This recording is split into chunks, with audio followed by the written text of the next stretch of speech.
केंद्र में मंत्रिमंडल के मेरे साथी और इसी क्षेत्र के सांसद, केंद्र के गृह मंत्री श्री अमित शाह, गुजरात के लोकप्रिय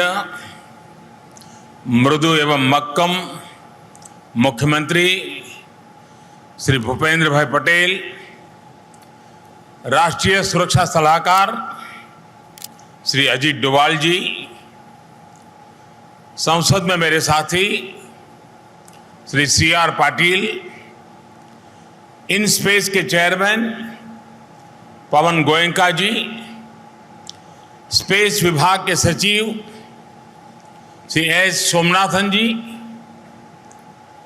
भारत की स्पेस इंडस्ट्री के सभी प्रतिनिधि, अन्य महानुभाव, देवी और सज्जनों, आज 21वीं सदी के आधुनिक भारत की विकास यात्रा में एक शानदार अध्याय जुड़ा है।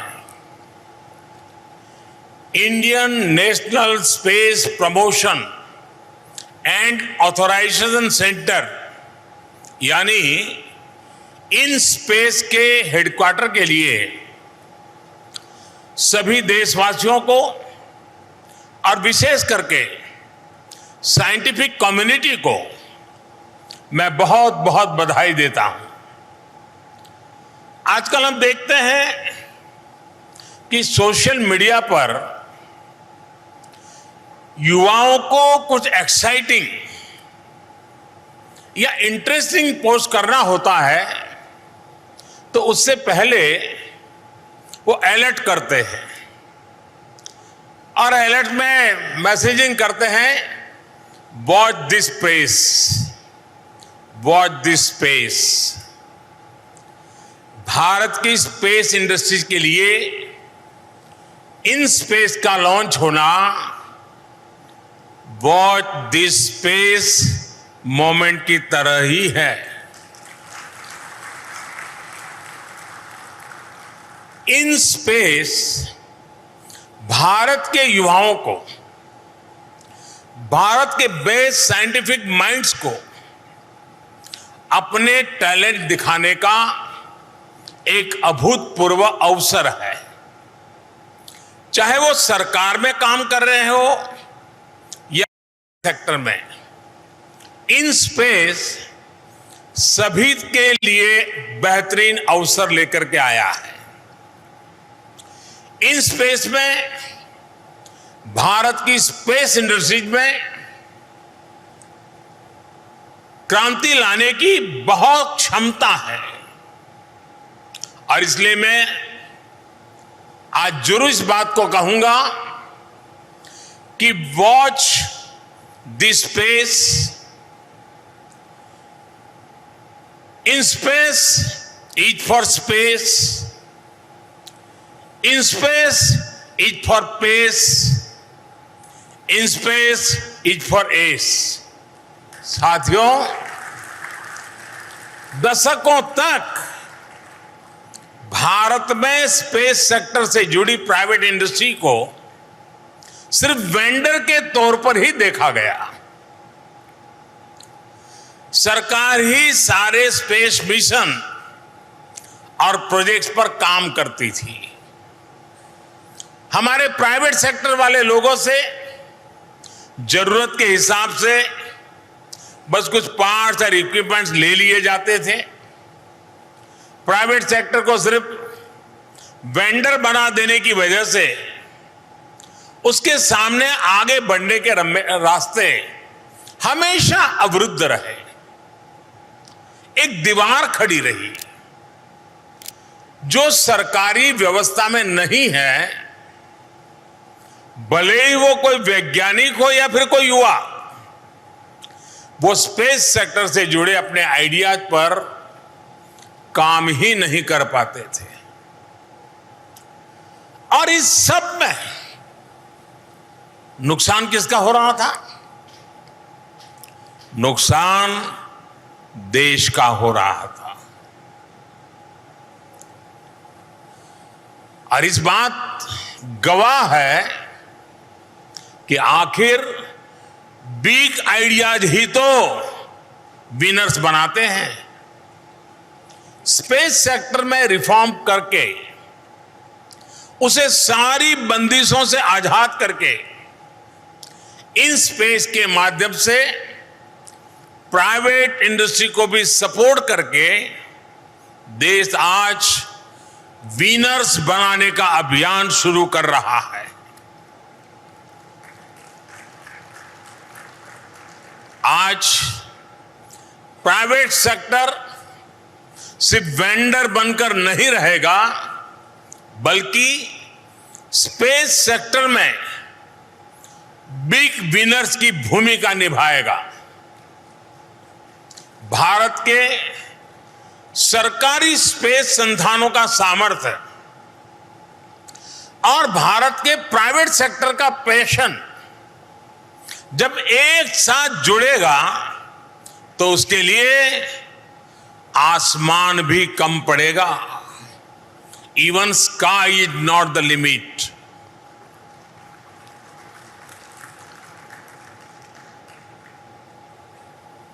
जैसे भारत के आईटी सेक्टर का सामर्थ्य आज दुनिया देख रही है, वैसे ही आने वाले दिनों में भारत के स्पेस सेक्टर की ताकत नई ऊंचाई पर होगी। इन स्पेस इंडस्ट्री, स्टार्टअप्स और इसरो के बीच ट्रांसफर ऑफ टेक्नोलॉजी को भी फैसिलिटेट करने का काम करेगा। प्राइवेट सेक्टर इसरो के रिसोर्सेज का इस्तेमाल भी कर सके, इसरो के साथ मिलकर काम कर सके, यह भी सुनिश्चित किया जा रहा है। साथियों, स्पेस सेक्टर में यह रिफॉर्म करते समय मेरे मन में हमेशा भारत के युवाओं का असीम सामर्थ्य रहा। और अभी जिन स्टार्टअप्स में जाकर के मैं आया हूं, बहुत छोटी आयु के नौजवान और बहुत बुलंद हौसले के साथ वो कदम आगे रख रहे हैं। उनको देख करके, उनको सुन करके मेरा मन बड़ा प्रसन्न हो गया। मैं इन सभी नौजवानों को बधाई देता हूं। स्पेस सेक्टर में पहले की जो व्यवस्थाएं थी, उसमें भारत के युवाओं को उतने मौके नहीं मिल रहे थे। देश के नौजवान अपने साथ इनोवेशन, एनर्जी और स्पिरिट ऑफ एक्सप्लोरेशन को लेकर आते हैं। उनकी रिस्क टेकिंग कैपेसिटी भी बहुत होती है। ये किसी भी देश के विकास के लिए बहुत जरूरी होता है। लेकिन अगर कोई युवा कोई इमारत बनाना चाहे तो क्या हम उसे कह सकते हैं कि सिर्फ पीडब्ल्यूडी से बनवाओ? अगर कोई युवा कुछ इनोवेट करना चाहता है तो क्या उसे हम बोल सकते हैं कि ये काम सिर्फ गवर्नमेंट फैसिलिटी से ही होगा? ये सुनने में ही अजीब लगता है, लेकिन हमारे देश में अलग अलग सेक्टर्स में यही हालत थी। ये देश का दुर्भाग्य रहा कि समय के साथ रेगुलेशन और रिस्ट्रिक्शन, इसके बीच में जो अंतर होता है उसे भुला दिया गया। आज जब भारत का युवा राष्ट्र निर्माण में ज्यादा से ज्यादा भागीदार बनना चाहता है तो हम उसके सामने ये शर्त नहीं रख सकते कि जो करना है सरकारी रास्ते से ही करो। ऐसी शर्त का जमाना चला गया। हमारी सरकार भारत के युवाओं के सामने से हर अवरोध को हटा रही है, लगातार रिफॉर्म्स कर रही है। डिफेंस सेक्टर को प्राइवेट इंडस्ट्री के लिए खोल देना आधुनिक ड्रोन पॉलिसी बनाना हो, जियो स्पेशल डाटा गाइडलाइंस बनानी हो, टेलीकॉम आईटी सेक्टर में वर्क फ्रॉम एनीवेयर की सहूलियत देनी हो, सरकार हर दिशा में काम कर रही है। हमारी कोशिश है कि हम भारत के प्राइवेट सेक्टर के लिए ज्यादा से ज्यादा ईज ऑफ डूइंग बिजनेस का माहौल बनाएं, ताकि देश का प्राइवेट सेक्टर देशवासियों की ईज ऑफ लिविंग में उतनी ही मदद करे।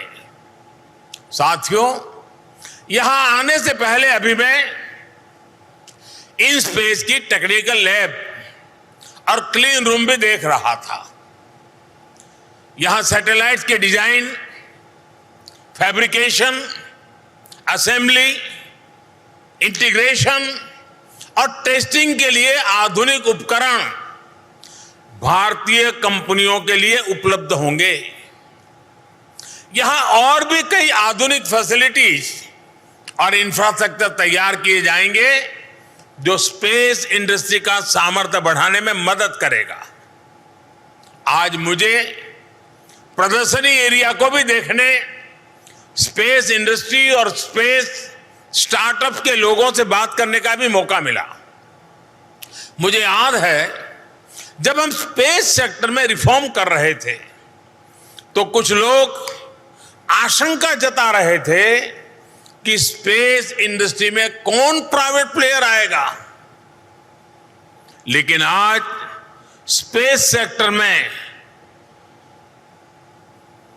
60 से ज्यादा भारतीय प्राइवेट कंपनियां आज ऑलरेडी उसमें लीड कर रही हैं और उनको देख करके मुझे और प्रसन्नता हुई है। आज मुझे गर्व है कि हमारे प्राइवेट इंडस्ट्री के साथियों ने launch vehicle, satellite, ground segment और स्पेस एप्लीकेशन के क्षेत्रों में तेजी से काम शुरू कर दिया है। पीएसएलवी रॉकेट के निर्माण के लिए भी भारत के प्राइवेट प्लेयर्स आगे आए हैं। इतना ही नहीं, कई प्राइवेट कंपनियों ने तो अपने खुद के रॉकेट की डिजाइन भी तैयार कर ली है। ये भारत के स्पेस सेक्टर की असीमित संभावनाओं की एक झलक है। इसके लिए मैं अपने साइंटिस्ट, इंडस्ट्रियलिस्ट, युवा उद्यमियों और सभी देशवासियों को हार्दिक बधाई देता हूं। और इस पूरी यात्रा में ये जो नया मोड़ आया है, एक नई ऊंचाई का रास्ता चुना है, उसके लिए अगर मुझे किसी को सबसे ज्यादा बधाई देनी है, किसी को सबसे ज्यादा धन्यवाद देना है, तो मेरे इसरो के लोगों को धन्यवाद देना है। हमारे इसरो के पुराने सचिव यहां सामने बैठे हैं, जिन्होंने इस बात को लीड किया और अब हमारे सोमनाथ जी इसको आगे बढ़ा रहे हैं। और इसलिए मैं इसकी पूरी क्रेडिट मेरे इन इसरो के साथियों को दे रहा हूं, इन साइंटिस्टों को दे रहा हूं।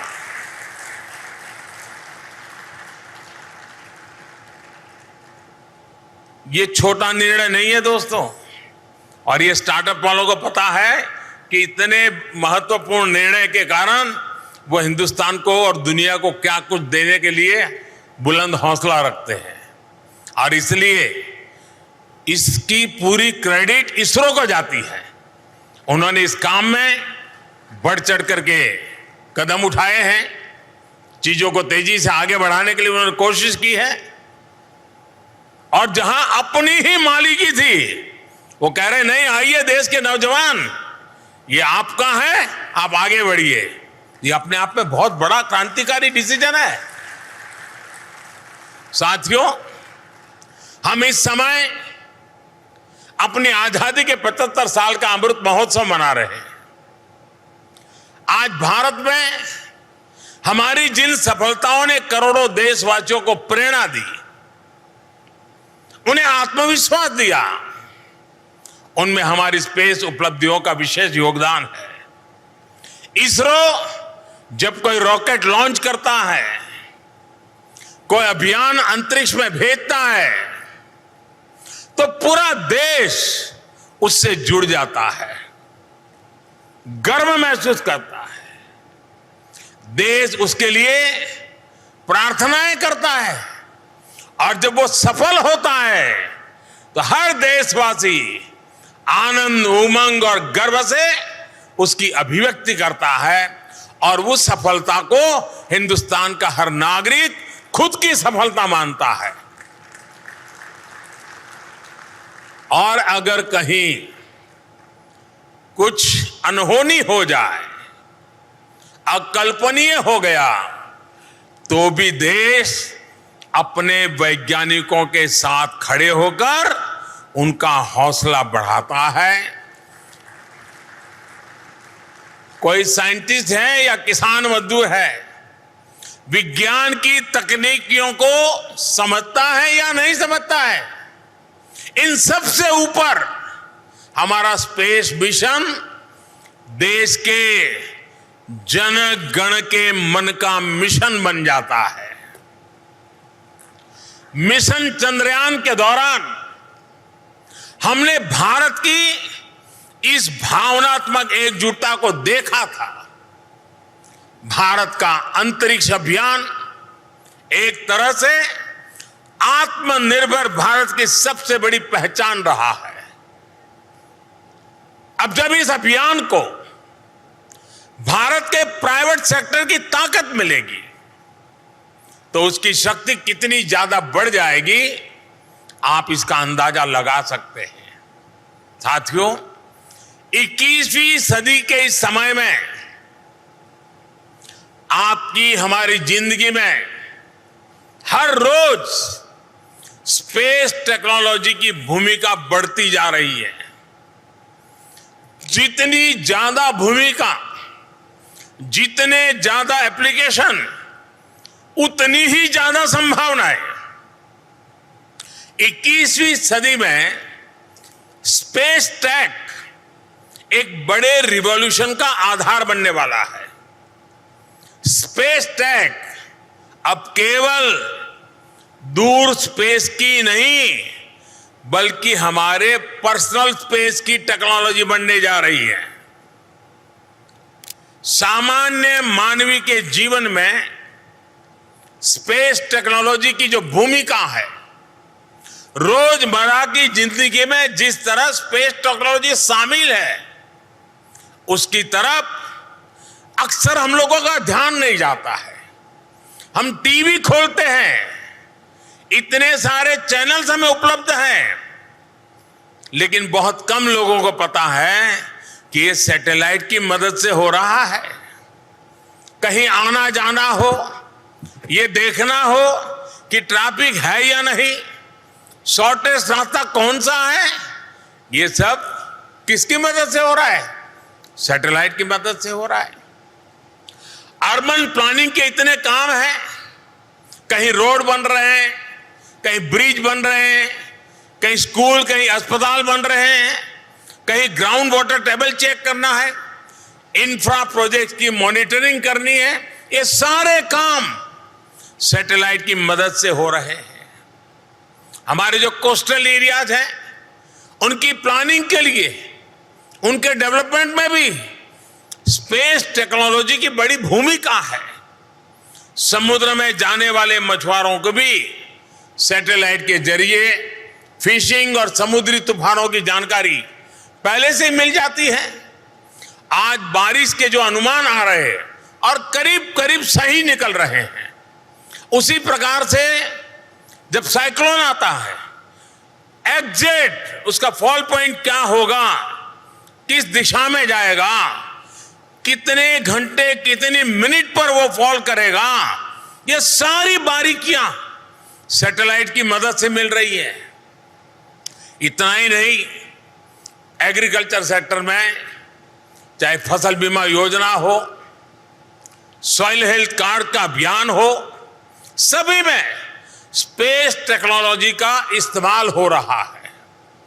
बिना स्पेस टेक्नोलॉजी के हम आज के आधुनिक एविएशन सेक्टर की कल्पना भी नहीं कर सकते। ये सब सामान्य मानवीय के जीवन से जुड़े हुए विषय हैं। भविष्य में, और आपको मालूम होगा इस बार बजट में हमने टीवी के माध्यम से बच्चों को ट्यूशन देने का, पढ़ाने का एक बड़ा अभियान करने की योजना बजट में बताई है। इतना ही नहीं, जो कॉम्पिटिटिव एग्जाम में जा रहे हैं और जिन बच्चों को गांव छोड़ करके बड़े शहरों में बहुत महंगी फी दे करके ट्यूशन लेना पड़ता है, उसको भी हम इस सैटेलाइट के माध्यम से उसके घर तक इसके रिक्वायरमेंट के अनुसार सिलेबस तैयार करवा रहे हैं, ताकि बच्चे, उनको एक्स्ट्रा खर्चा न पड़े और गरीब बच्चा भी अच्छे से अच्छी ट्यूशन सैटेलाइट के माध्यम से अपने टीवी स्क्रीन पर, अपने लैपटॉप के स्क्रीन पर, अपने मोबाइल पर आसानी से प्राप्त कर सके। उस दिशा में हम जा रहे हैं। साथियों, भविष्य में ऐसे ही अनेक क्षेत्रों में स्पेस टेक का इस्तेमाल ज्यादा से ज्यादा बढ़ने वाला है। हम कैसे स्पेस टेक्नोलॉजी को सामान्य मानव के लिए ज्यादा से ज्यादा सुलभ बना सके, कैसे space tech ease of living को बढ़ाने का माध्यम बने, और कैसे हम इस टेक्नोलॉजी का इस्तेमाल देश के विकास और सामर्थ्य के लिए कर सकते हैं, इस दिशा में इन स्पेस और प्राइवेट प्लेयर्स को लगातार काम करने की जरूरत है। जियो स्पेशियल मैपिंग से भी जुड़ी कितनी ही संभावनाएं हमारे सामने हैं। प्राइवेट सेक्टर की इनमें बहुत बड़ी भूमिका हो सकती है। हमारे पास आज सरकारी सैटेलाइट का बड़ा डेटा अवेलेबल है। अब आने वाले समय में प्राइवेट सेक्टर के पास भी अपना काफी डेटा होगा। डेटा की ये पूंजी आपको दुनिया में आपको बहुत बड़ी ताकत देने वाली है। इस समय दुनिया में स्पेस इंडस्ट्री का साइज करीब $400 बिलियन का है। 2040 तक इसके $1 ट्रिलियन इंडस्ट्री बनने की संभावना पड़ी हुई है। आज हमारे पास टैलेंट भी है, एक्सपीरियंस भी है, लेकिन आज इस इंडस्ट्री में हमारे पार्टिसिपेंट केवल जन भागीदारी यानी प्राइवेट पार्टनरशिप सिर्फ 2% है। हमें ग्लोबल स्पेस इंडस्ट्री में अपना शेयर बढ़ाना होगा और इसमें हमारे प्राइवेट सेक्टर की बड़ी भूमिका है। मैं आने वाले समय में स्पेस टूरिज्म और स्पेस डिप्लोमेसी के क्षेत्र में भी भारत की मजबूत भूमिका देख रहा हूं। भारत की स्पेस कंपनियां ग्लोबल बने, हमारे पास ग्लोबल स्पेस कंपनी हो, ये पूरे देश के लिए गौरव की बात होगी। साथियों, हमारे देश में अनंत संभावनाएं हैं, लेकिन अनंत संभावनाएं कभी भी सीमित प्रयासों से साकार नहीं हो सकती।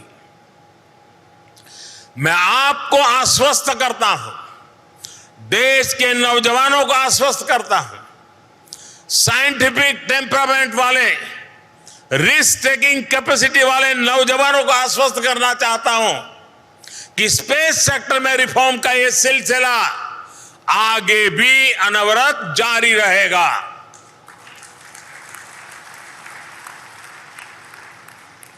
प्राइवेट सेक्टर की जरूरतों को सुना जाए, समझा जाए, व्यापार की संभावनाओं का आकलन किया जाए, इसके लिए एक मजबूत मैकेनिज्म बनाया गया है।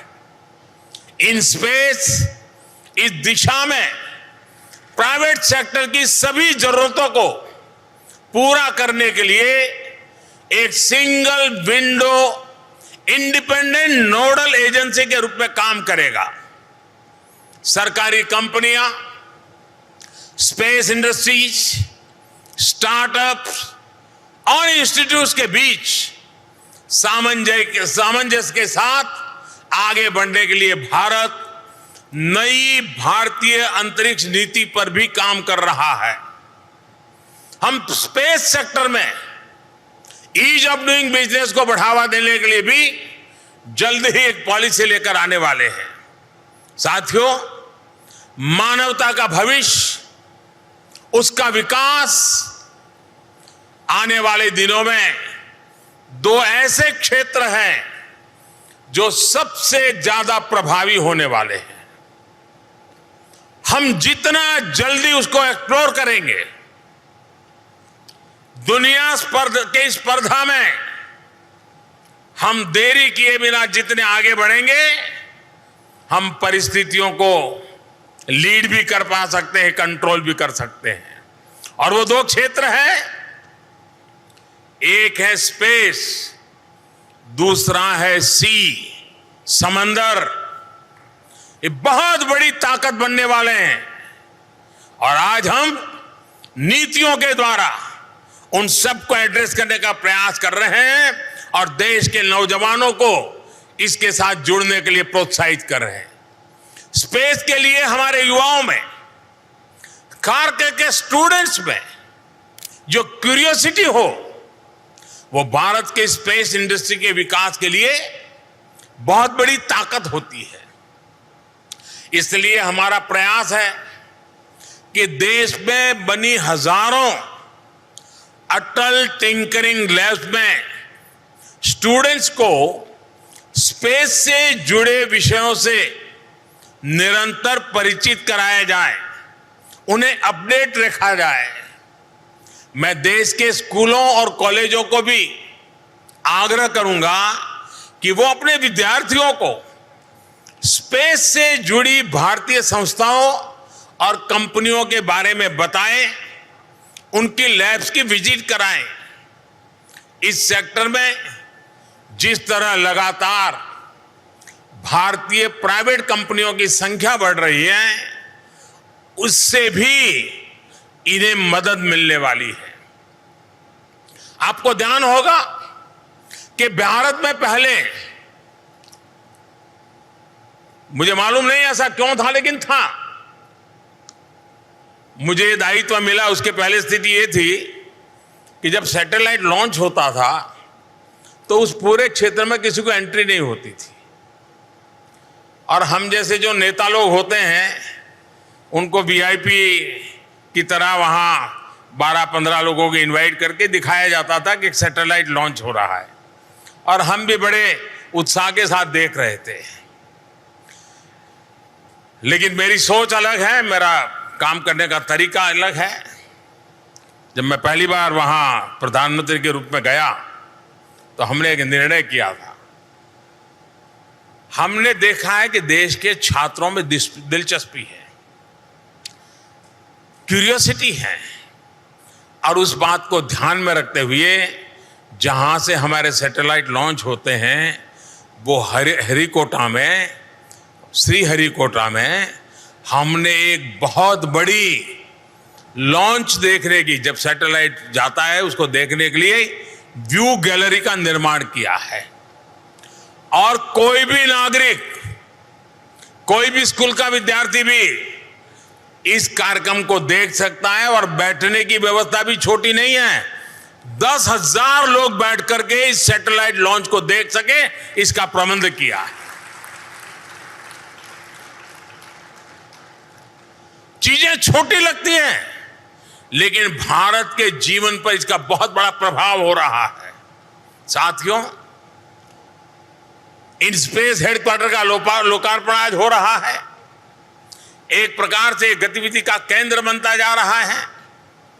मुझे इस बात की भी खुशी है कि गुजरात अलग अलग सेक्टर्स में राष्ट्रीय और अंतर्राष्ट्रीय स्तर के बड़े संस्थानों का सेंटर बनता जा रहा है। मैं भूपेंद्र भाई और उनकी पूरी टीम को, गुजरात सरकार के हमारे सभी साथियों को, उनके इस इनिशिएटिव के लिए, प्रोएक्टिव हर नीतियों को सपोर्ट करने के लिए मैं हृदय से आभार व्यक्त करता हूं, अभिनंदन करता हूं। और आपको मालूम है, अभी कुछ सप्ताह पहले ही जामनगर में WHO के global centre for traditional medicine का काम शुरू हुआ है। राष्ट्रीय रक्षा यूनिवर्सिटी हो, नेशनल लॉ यूनिवर्सिटी हो, पंडित दीनदयाल उपाध्याय एनर्जी यूनिवर्सिटी हो, नेशनल फॉरेंसिक साइंस यूनिवर्सिटी हो, नेशनल इनोवेशन फाउंडेशन हो, चिल्ड्रंस यूनिवर्सिटी हो, कितने ही नेशनल इंस्टीट्यूट्स यहां आसपास में ही हैं। Bhaskaracharya institute for space application and Jio informatics यानी बाइसेक, इसकी स्थापना देश के अन्य राज्यों को भी प्रेरणा बन गई है। इन बड़े संस्थानों के बीच अब इन स्पेस भी इस जगह की पहचान बढ़ाएगा। मेरा देश के युवाओं से, विशेषकर गुजरात के युवाओं से आग्रह है कि वो इन बेहतरीन भारतीय संस्थाओं का पूरा लाभ उठाएं। मुझे पूरा भरोसा है आपकी सक्रिय भूमिका से भारत स्पेस सेक्टर में नई ऊंचाई हासिल करेगा। और आज के इस शुभ अवसर पर मैं खास करके जो प्राइवेट सेक्टर ने उत्साह के साथ भाग लिया है, जो नौजवान नए हौसले, नए संकल्प के साथ आगे आए हैं, उनको बधाई भी देता हूं और बहुत बहुत शुभकामनाएं भी देता हूं। मैं इसरो के सभी वैज्ञानिकों को भी, उस इसरो की पूरी टीम को भी अनेक अनेक शुभकामनाएं देता हूं, बहुत बहुत धन्यवाद करता हूं। और मुझे विश्वास है गोयनका प्राइवेट सेक्टर में बहुत सफल व्यक्तित्व रहा है। उनके नेतृत्व में इन स्पेस सच्चे अर्थ में जो सपना हमारा है, उस सपने को पूरा करने का सामर्थ्य लेके आगे बढ़ेगा। इन्हीं अपेक्षाओं के साथ, अनेक अनेक शुभकामनाओं के साथ मैं बहुत बहुत धन्यवाद देता हूं।